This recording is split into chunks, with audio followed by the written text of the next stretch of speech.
Hi everyone, in this video we are using the Trig sheet, so not really a note packet on this mini Trig unit. There is a module for it on Canvas. We probably won't include any of this stuff on the final. So this is mainly for those of you who are going to go on to take Trig, but mostly for those of you who plan on taking the ACT. So whenever they say there's Trig stuff on the ACT, it's not Trig the class stuff, it's Trig as in right triangle relationships. So even if you're not going on to take Trig, this is great ACT stuff. You can cross off that website. I've got a Google site now with this information on it, also the Canvas page.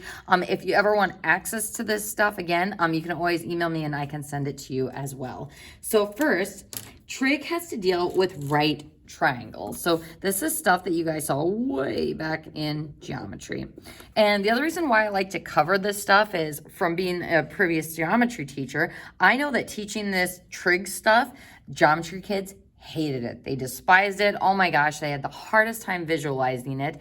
And then sometimes I'd go back and revisit this thing in Algebra 2, and I had some of those same students that I had in geometry, and they went, how did we ever think that this was hard? Like, seeing it the second time, they're like, wow, this actually is way easier. So folks, I think that's a really important lesson to learn with math. All this stuff that you've been doing all year has been exercising your brain, and you are getting more mathematically mature. So someday you'll look back on some of the tougher finite stuff and be like, wow, that actually wasn't too bad. So you have seen all of this stuff we're going to cover before. We're just going to go into it in a little bit more detail and review some of the things that you should already know. So first, what is a right triangle? A right triangle is one that has a right angle, and a right angle is 90 degrees. What else do we know about right triangles? We can relate the sides of a right triangle using the Pythagorean theorem.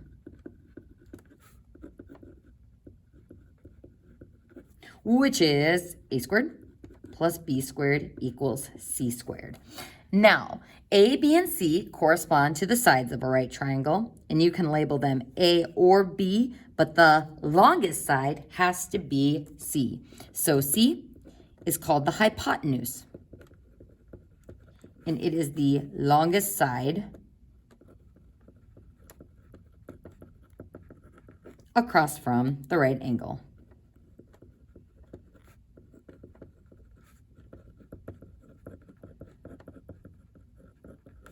And A and B are called the legs of the right triangle.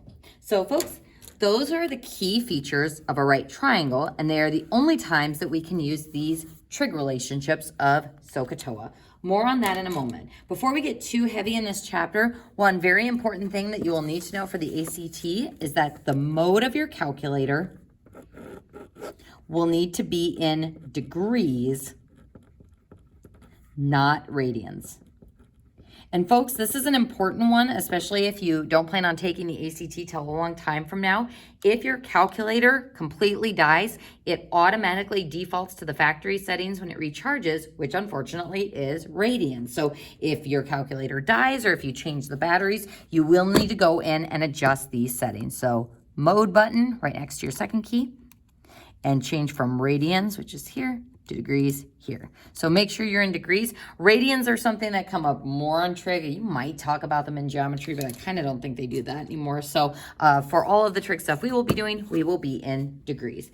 So big things, folks, Pythagorean theorem and the mode of your calculator.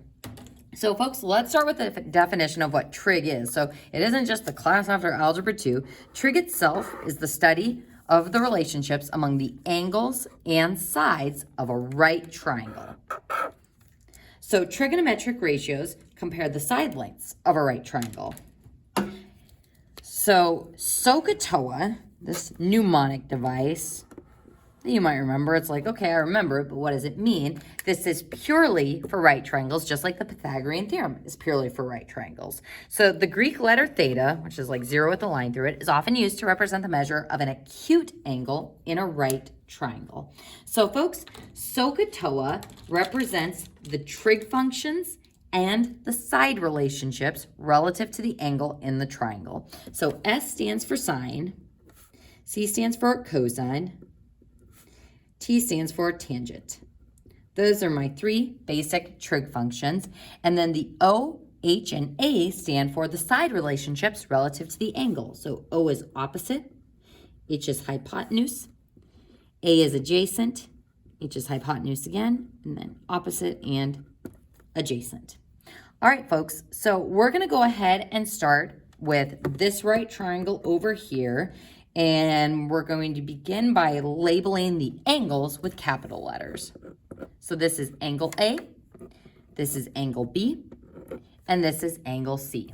Now, I could switch A and B around if I wanted to, but angle C has to be the right angle because side C, which we denote with lowercase letters, has to be across from the right angles. So you can shuffle things around when you are labeling the triangle parts, but C, little c, is always the hypotenuse, and angle C is directly across from it or the right angle.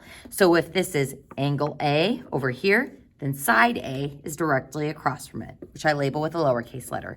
Angle B, side B, directly across from it. And I'm going to go ahead and throw in some values here. So I'm going to say that B is 3, C is 5. And I'm going to ask you to find the missing third side. How do we do that? Using the Pythagorean theorem.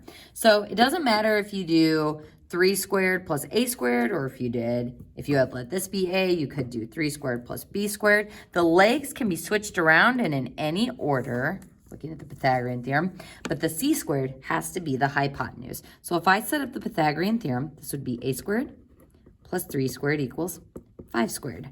So a squared plus 9 is 25. So a squared equals 16. Square root. And anytime we square root, we should include a plus or minus in front of the answer. But here, since we are finding side lengths, is the side length ever going to be negative? Nope.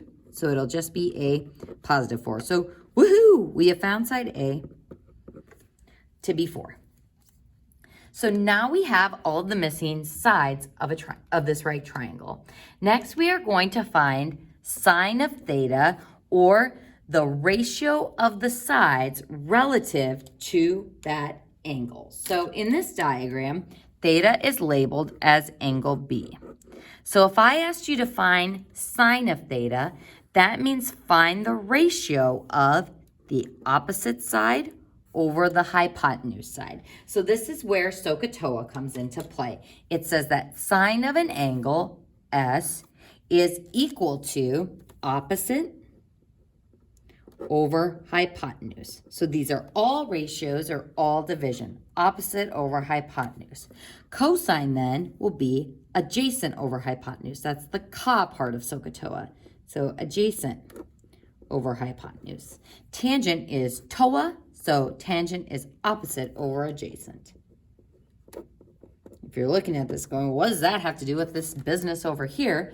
What we need to do is determine the side relationships relative to this marked angle. So looking at these three sides, which one is the hypotenuse? Well, obviously angle C. C will always be the hypotenuse.